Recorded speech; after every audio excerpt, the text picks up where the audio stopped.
Another big ranking event done and dusted in the ledger, the World Matchplay, the second biggest ranking event in the calendar, which means there's going to be a lot of movement in the darts rankings. And that movement starts as low as number 54, with Brendan Dolan slipping down 2 places due to the fact he wasn't in it, Mensa Suljovic and Kim Huybrechts promoted by 1.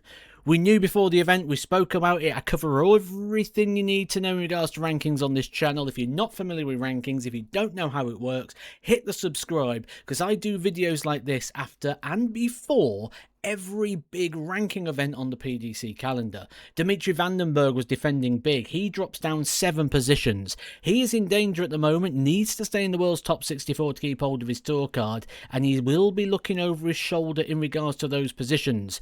Just 10 Pro Tour events left, starting this very week over in Hildesheim, where I will be on commentary, so hopefully you enjoy my commentary over there, guys. Connor Scott, Gabriel Clements, Mickey Mansell, and also Madars Razma going at 1 position. Barneveld dropping down 1. He was in the event a couple of years ago, does miss this one. Callum Ridds promoted, and Nico Springer, a player moving up to world number 39. A career high ranking for Nico Springer. I'm trying to make a video in here. Career high ranking for Nico Springer, who is still not defending prize money at the moment. So everything he picks up is just going on his order of merit. He will start defending soon, but at the moment, it's all profit, which means he's going to keep climbing. When you're looking at players climbing, keep your eye on Nico Springer. He's going to continue to do so. A little bit further up, we see promotions here for Ricardo Pietrezco and Peter Wright, who takes a ranking move, this time in the right direction for the first time in a while. Michael Smith, the reason for that, a good run a couple of years ago, not in the event here, means slides down a little bit, but form, not too bad. Let's look inside the world's top 32. Quite a few movements here. Richie Edhouse, we'll keep an eye on him as the year goes on, not really affected by this, but we'll keep an eye on him because he will move later on in the year. Darryl Gurney missing out on the event means he's dropped down 3 places due to the results of some other players, so 29, not a bad position for him. Dave Chisnall got in at the 11th hour, that means he's moved at 1 position here due to his first round defeat to Vessel Nyman. Andrew Gilding, unable to repeat the heroics of a few years ago, reaching the quarterfinals, means he drops down 2 positions. Cameron Menzies, you feel a bit harsh by getting to the second round, beat Luke Humphries in the opening game. Now, had Cameron Menzies carried on against Ross Smith, he could have got that win. He could have been even higher, but once again, good position for him in the rankings, up to 26. Despite the good run or the good win for Rob Cross, he drops down 3 positions. That's due to the performance of the likes of Dirk van Dijvenbode, who outseeded expectation dramatically there. He goes up 5 positions from world number 28 up to world number 23. That run to the semi-finals could be quite career-defining if we're looking at the short-term form here of Dirk van Dijvenbode. Or is this the start of him going back towards the world's top 16? So, a few question marks there, which is always interesting when you're dealing with someone like Dirk, who's coming back from injury. A few years ago, we didn't know what was going to happen with Dirk. He became a soft draw, certainly in the big events.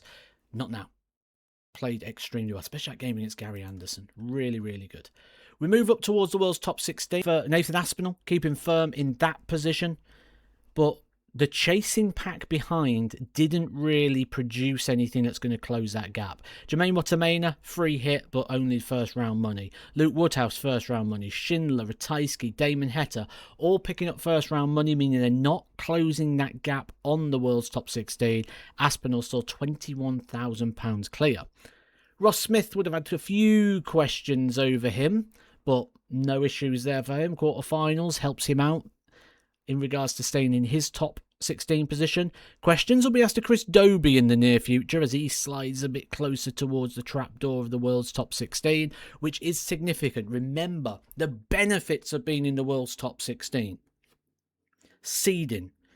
Guaranteed the big events, the World Matchplay, the World Grand Prix, and who knows what else that's going to be. Most likely the Grand Slam. Probably going to be more as well. It gets you those European tours. It gets you those seeding positions. It's harder to drop out the top 16 once you're firmly established in there. Nyman. Vessel Nyman. I mean, he's up to world number 13 now. Career high ranking for him. But surely Surely he's going to continue to climb that ranking to the point where we're talking about him being a Premier League player. I think that's the direction he goes. I really do. Gary Anderson moves back at one place at the expense of his friend Ryan Searle. Quarter-final run for him. The 109 average in the opening round, very encouraging that there's more to come potentially for Gary Anderson. Few people are predicting a drop for Danny Noppert in the near future. I think he's safe for a while with some of the prize money he's got in place, so I don't think that's a concern there.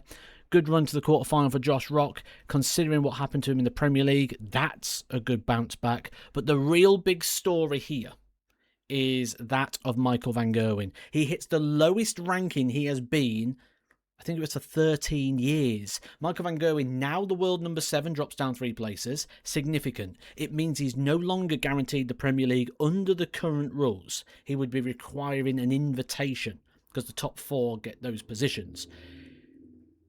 And there's more money to defend. You look at the end of the year rankings, provisionally outside the world's top 16, going out in round 2 isn't going to help because at the end of the year, he's got to defend a runners-up position in the World Championships. Let me know in the comments section what you think in regards to Michael van Gerwen and his chances of staying inside the world's top 16. I think him dropping out top 16 is unrealistic, but I think him to the bottom end of it is quite realistic right now.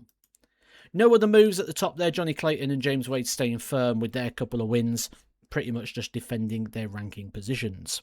So let's move into the big 4. The 4 that under current rules would be guaranteed Premier League darts. Gerwyn Price moves up 3 from 7 to 4. What a performance it was from him, reaching his first big final for the first time in 3 years, and what a great week for Gerwyn Price, someone who is often talked about as regards to not really caring so much. That's more his words that sort of lead it that way. Jan van Veen could have become the world number 2 had he won that semi-final at the expense of Luke Humphries, who went out in round 1 in a bit of a surprise result to Cameron Menzies. I mean, there's pros and cons here of this. Now, Luke Humphries lost in the first round of the World Matchplay last year. The pros to that is now if Tom plays World Matchplay for the next couple of years, he's not defending anything. 3 hits, and yet he's still very firmly in those positions. So the Matchplay could be key for Luke Humphries moving forward.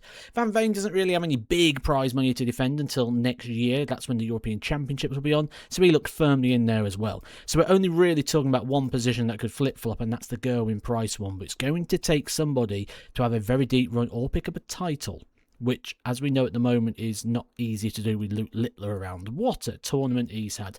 Smashing records. Ruined a lot of the videos that I was making this week because it was all about records and then they all changed. Didn't have time to put them out in time and he ruined it. So lots of videos there I wasn't able to produce.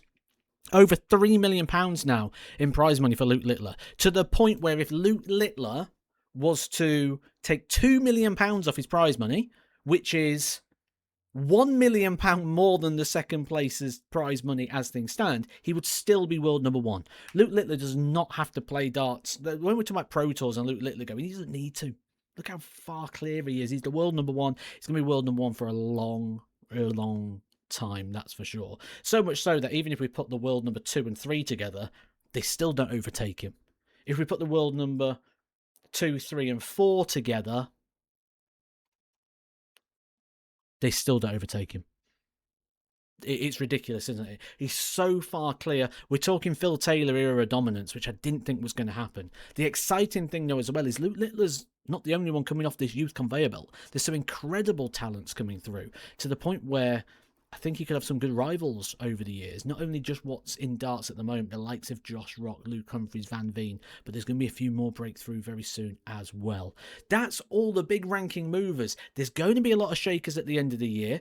I've done a video on that already, so check that one out. And as I said, guys, if you are new to all this or you just like it explaining what it means to everybody, what's coming up for the players in regards to the rankings, just hit that subscribe button. I will let you know everything you need to know before and after every big event, along with lots of other content right here on Edgar TV.